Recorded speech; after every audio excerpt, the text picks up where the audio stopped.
Hello everyone, welcome to my channel brilliant minds. तो आज की इस वीडियो में हम class 10th financial market management का चैप्टर नंबर 4 सेकेंडरी मार्केट से हम एमसीक्यू दो टॉपिक से रिलेटेड हम यहाँ पे बनाने वाले हैं। यानी कि दो टॉपिक से रिलेटेड जो ये दो हमारे टॉपिक हैं इनसे सॉल्व करेंगे, क्योंकि सारा मरियम ने मुझे कमेंट किया था कि उन्हें क्या चाहिए, इन दो टॉपिक से रिलेटेड एमसीक्यूज चाहिए। तो मैं उनके लिए स्पेसिफिकली वीडियो बना रही हूँ। और इससे क्या होगा, अगर आप टॉपिक वाइज अगर आप एमसीक्यू करेंगे तो आपके लिए भी बहुत ज़्यादा बेनिफिशियल रहेगा। तो जो हमारे टॉपिक हैं वो हैं what precaution one take before investing in the stock market. यानी कि हमें स्टॉक मार्केट से इन्वेस्ट करने से पहले कौन से प्रिकॉशन लेने चाहिए, एक ये टॉपिक है। दूसरा है what dos and don'ts should one an investor bear in mind when investing in the stock market. यानी कि जब कोई इन्वेस्टर क्या कर रहा है, स्टॉक मार्केट में इन्वेस्ट कर रहा है, तो क्या उसे करना चाहिए और क्या नहीं करना चाहिए। तो इन दोनों टॉपिक से रिलेटेड क्या करेंगे, हम एमसीक्यू यहाँ पे सॉल्व करेंगे। तो यहाँ पे क्वेश्चन नंबर 1 देख लेते हैं। क्वेश्चन नंबर 1 दिया है, while choosing our broker investor have to take care that the broker must be। यानी कि जब हम अपना ब्रोकर चूज करते हैं तो यानी कि जो हमारा इन्वेस्टर है वो ब्रोकर चूज करेगा, तो उसे क्या चूज करना चाहिए हमारे ब्रोकर में, कि वो ब्रोकर रजिस्टर्ड है या अनरजिस्टर्ड है, एक नॉर्मल इंसान है या फिर नन ऑफ द अबव। तो जब भी हम एक ब्रोकर को क्या करते हैं, हायर करते हैं, एक ब्रोकर को अपने लिए चूज करते हैं, तो हम क्या चेक करते हैं कि वो रजिस्टर्ड है, ऑथोराइज है या नहीं। तो ए ऑप्शन हो जाएगा इसका correct option.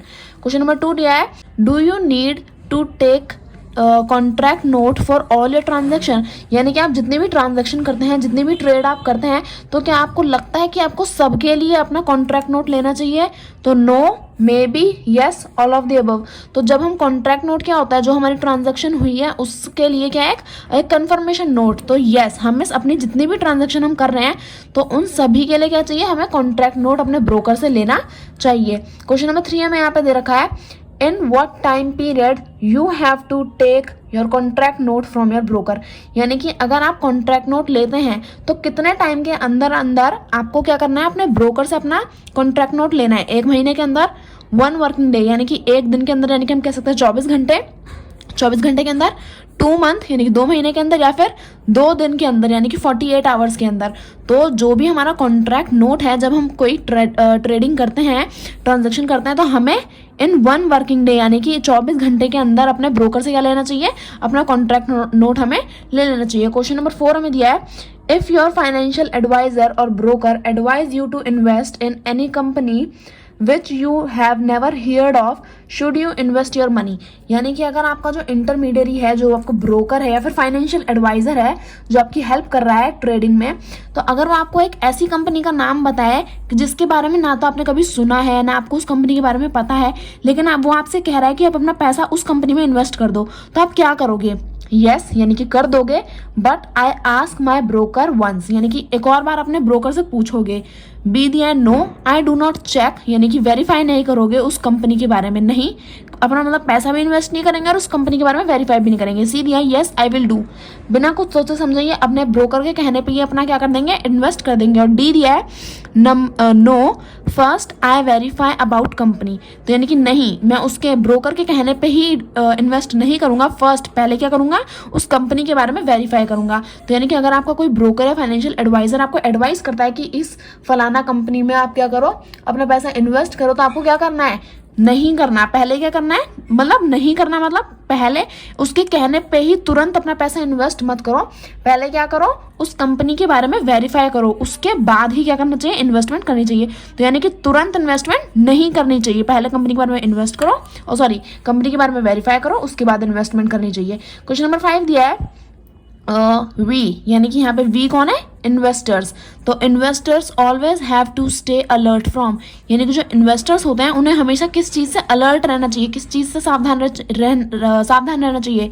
Hot tips, website promotes, both A and B, none of the above. तो हॉट टिप्स क्या होते हैं, वो जो आती है ना आपके फ़ोन में कि 1000 रुपये लगाकर 1 करोड़ रुपये जीतिए फलाना ठिकाना, तो वो होती है हमारी हॉट टिप्स, जो फालतू की बकवास होती है तो वो। या फिर वेबसाइट प्रमोशन, यानी कि जो पैसा देकर हम क्या कराते हैं, वेबसाइट से किसी भी कंपनी का प्रमोशन कराते हैं, तो वो प्रमोशन जो कंपनी का करता है वो ज़रूरी नहीं कि वो रियल कंपनी हो, फेक कंपनी भी हो सकती है। तो पैसा देकर तो आप किसी का भी प्रमोशन करा सकते हो। तो ऐसी दोनों चीज़ों से, इन दोनों चीज़ों से इन्वेस्टर को करना चाहिए, अलर्ट रहना चाहिए। तो बोथ एंड भी हो जाएगा इसका करेक्ट ऑप्शन। तो यहाँ पे इस पेज पे हमने जो 5 क्वेश्चंस थे वो सारे सॉल्व कर लिए हैं। बाकी के बच्चे हैं नेक्स्ट पेज से स्टार्ट करते हैं। क्वेश्चन नंबर 6 हमें यहाँ पे दे रखा है when investor have to check that the intermediary is authorised और not, so what he she have to check. यानी कि जो हमारा इन्वेस्टर है वो लड़का है लड़की है इस चीज़ से कोई फर्क नहीं पड़ता, पर जो इन्वेस्टर है अगर वो अपना पैसा इन्वेस्ट कर रहा है तो और वो इंटरमीडियरी यूज़ कर रहा है, तो इंटरमीडियरी यानी कि जो हमारे ब्रोकर और सब ब्रोकर होते हैं, तो वो जो होते हैं हमारे इंटरमीडियरीज, तो हम कैसे वेरीफाई करेंगे कि वो ऑथराइज्ड है या नहीं। तो वो चेक करने के लिए इन्वेस्टर को क्या करना चाहिए, SEBI registration certificate, his her house number and address, both A and B, none of the above. तो यानी कि जो हमारा इंटरमीडियरी है, इंटरमीडियरी जरूरी नहीं है कि लड़का ही हो, लड़की भी हो सकती है, तो इसलिए मैंने यहाँ पे हिज एंड हर दोनों ही लिखा है। तो यानी कि सेबी रजिस्ट्रेशन सर्टिफिकेट देखना चाहिए इंटरमीडियरी का, या फिर इंटरमीडियरी का घर का नंबर और एड्रेस देखना चाहिए। तो पहली बात तो उसके घर के नंबर और एड्रेस से हमारा क्या फ़ायदा, हमें क्या लेना देना कि हमारा इंटरमीडियरी कहाँ रहता है। तो हमें क्या करना चाहिए, अगर चेक करना है कि वो वेरीफाई है, क्योंकि वो हर किसी का घर होता है, पर उसका मतलब ये थोड़ी ना कि वो इंटरमीडियरी ऑथराइज्ड है। तो बी ऑप्शन तो गलत हो गया, बी गलत हो गया, तो बोथ ए एंड बी भी गलत हो गया। तो ए जो है सेबी रजिस्ट्रेशन सर्टिफिकेट, ये क्या है हमारा करेक्ट ऑप्शन है। तो ए हमारा हो गया ऑप्शन। क्वेश्चन नंबर 7 हमें यहाँ पे दे रखा है when you did any agreement with your broker sub broker, so you have to clarify all the, यानी कि जब आप क्या कर रहे हो अपने ब्रोकर, यानी कि ब्रोकर और सब ब्रोकर को दोनों को जब हम एक वर्ड बोलते हैं तो वो होता है इंटरमीडियरी। तो जब आप इंटरमीडियरी से क्या कर रहे हो, कोई एग्रीमेंट कर रहे हो, यानी कि इन्वेस्टर और इंटरमीडियरी कोई एग्रीमेंट कर रहा है, तो इन्वेस्टर को किस चीज़ को क्लैरिफाई करना चाहिए, प्लानिंग ऑफ मर्डर, यानी कि मर्डर की प्लानिंग करनी चाहिए, नहीं, ये तो बहुत ज़्यादा गलत हो गया, ये तो वैसे ही क्राइम है, तो ये तो नहीं होगा। All the terms, all the conditions, both B and C. तो जब हम कोई एग्रीमेंट साइन करते हैं या किसी एग्रीमेंट को एग्रीमेंट हम अगर हम कोई परफॉर्म करते हैं, तो उस एग्रीमेंट में जितनी भी टर्म्स हैं, यानी कि क्या क्या चीज़ें हैं उस एग्रीमेंट में, तो वो हमें पता होनी चाहिए। तो ये करेक्ट है।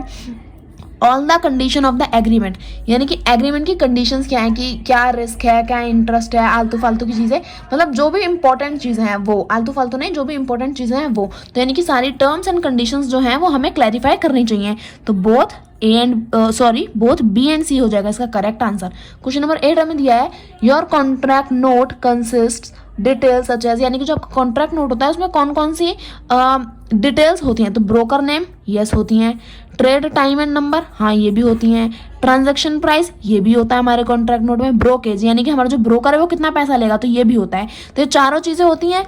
तो ए ऑप्शन में दिया है फर्स्ट एंड सेकंड, पर फर्स्ट सेकंड के साथ थर्ड फोर्थ भी चारों चीज़ें हैं।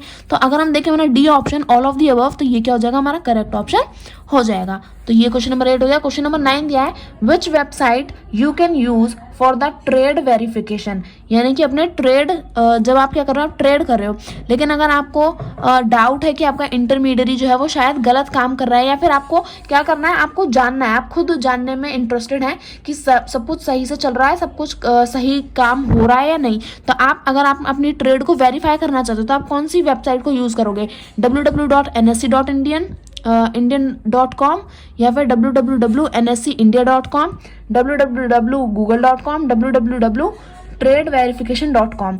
तो जो हमारी वेबसाइट है ये हमें बुक में ही दे रखा है क्वेश्चन, www.nscindia.com। ये जो है ये वाली वेबसाइट पे हम क्या कर सकते हैं, ये वेबसाइट को हम सर्च करके अपना ट्रेड वेरिफिकेशन यानी कि अपनी ट्रेड को वेरीफाई कर सकते हैं। तो क्वेश्चन नंबर 10 यहाँ पे हमें दे रखा है। क्वेश्चन नंबर 10 देख लेते हैं। Can we sign a blank delivery instruction slip, यानी कि जो हमारी डिलीवरी इंस्ट्रक्शन स्लिप है क्या हम उसे ब्लैंक साइन कर सकते हैं। तो यानी कि अगर वो ब्लैंक है बट हम उस पर क्या करते हैं, अपने सिग्नेचर कर दें। तो फर्स्ट थिंग मैं आपको समझाना चाहूँगी, सबसे पहली चीज़ कि अगर कोई भी इंपॉर्टेंट डॉक्यूमेंट है, कोई भी वैल्यूएबल डॉक्यूमेंट है, तो कभी भी उसके ब्लैंक पे साइन नहीं करना चाहिए। जैसे हमारा जो चेक होता है वो भी बहुत इंपॉर्टेंट और बहुत ही वैल्यूएबल डॉक्यूमेंट है, बट अगर हम उसे ब्लैंक में साइन कर देंगे तो क्या होगा, कोई भी उसमें अमाउंट लिख सकता है, कुछ भी अमाउंट लिख सकता है, तो वो क्या जगह हमारे लिए प्रॉब्लम क्रिएट कर देगा। तो इसलिए कभी भी जो हमारी इंपॉर्टेंट डॉक्यूमेंट्स होते हैं उनमें कभी भी ब्लैंक में साइन नहीं करना चाहिए। तो यहाँ पे क्या हम कर सकते हैं, तो नो, हम अपना ऐसा नहीं कर सकते, हमें ऐसा नहीं करना चाहिए, वरना ये हमारे लिए बड़े होके बोल रही हूँ मैं, वरना ये हमारे लिए आगे जाके क्या कर सकता है, प्रॉब्लम क्रिएट कर सकता है। आगे हमें दिया full form of PMS. PMS की फुल फॉर्म क्या होगी, प्लेटफॉर्म मैनेजमेंट सर्विस, गलत। पोर्टफोलियो मैनेजमेंट सर्विस, तो यस, हमारा जो पीएमएस है उसकी फुल फॉर्म होती है पोर्टफोलियो मैनेजमेंट सर्विस। तो ये हो गया हमारा क्वेश्चन नंबर 12 हमें यहाँ पे दे रखा है delivery instruction slip is a very dash document. अभी मैंने बताया कि डिलीवरी कोई भी इंपॉर्टेंट डॉक्यूमेंट, कोई भी वैल्यूएबल डॉक्यूमेंट, तो वही क्या है, डिलीवरी इंस्ट्रक्शन स्लिप भी क्या है हमारा, बहुत ही ज़्यादा वैल्यूएबल डॉक्यूमेंट है, यानी कि बहुत ज़्यादा इंपॉर्टेंट डॉक्यूमेंट है। ये 12 क्वेश्चन हो गए हमारे। बाकी के बचे हुए क्वेश्चन हम नेक्स्ट पेज से स्टार्ट करते हैं। क्वेश्चन नंबर 13 हमें यहाँ पे दे रखा है, contract note can not be accepted if it was, यानी कि हमारा जो कॉन्ट्रैक्ट नोट है हम उसे कैसे एक्सेप्ट नहीं कर सकते। Unsigned, duplicated, both A and B, none of the above. तो अगर हमारा कॉन्ट्रैक्ट नोट अनसाइंड है, यानी कि उस पर सिग्नेचर ही नहीं है, तो भी हम क्या करेंगे, उसे एक्सेप्ट नहीं करेंगे। या फिर अगर वो डुप्लीकेट है, यानी कि उसकी उसी ओरिजिनल की क्या है, कॉपी है, तो डुप्लीकेट है, तो डुप्लीकेट तो फ्रॉड हो जाता है एक तरीके से। तो अगर अनसाइंड है और फ्रॉड है, यानी कि डुप्लीकेट है, तो हम क्या करेंगे, अपने कॉन्ट्रैक्ट नोट को एक्सेप्ट नहीं करेंगे। तो बोथ ए एंड बी क्या हो जाएगा, इसका करेक्ट ऑप्शन हो जाएगा। क्वेश्चन नंबर 14 हमें यहाँ पे दिया है, if the contract note is signed by an unauthorized person then will you accept it or not, यानी कि अगर जो हमारा कॉन्ट्रैक्ट नोट है उस पर सिग्नेचर तो है, पर किसके, एक अनऑथराइज्ड पर्सन के, यानी कि एक जो ऑथराइज्ड पर्सन है, जो रजिस्टर्ड पर्सन है वो नहीं है, वो कोई अनऑथराइज्ड पर्सन है, उसके सिग्नेचर है, तो क्या हम अपना कॉन्ट्रैक्ट नोट क्या कर लेंगे, एक्सेप्ट कर लेंगे। Yes, no, maybe, none of the above. तो नहीं, वो क्या है, एक अनऑथराइज्ड पर्सन है, वो रजिस्टर्ड इंसान नहीं है, तो भला हम उसके सिग्नेचर होने पे अपना कॉन्ट्रैक्ट नोट कैसे एक्सेप्ट कर सकते हैं। क्वेश्चन नंबर 15 यहाँ पे हमें दे रखा है, if in case the investor face any kind of dispute or any problem, so whom help they will take and whose they ask first about it।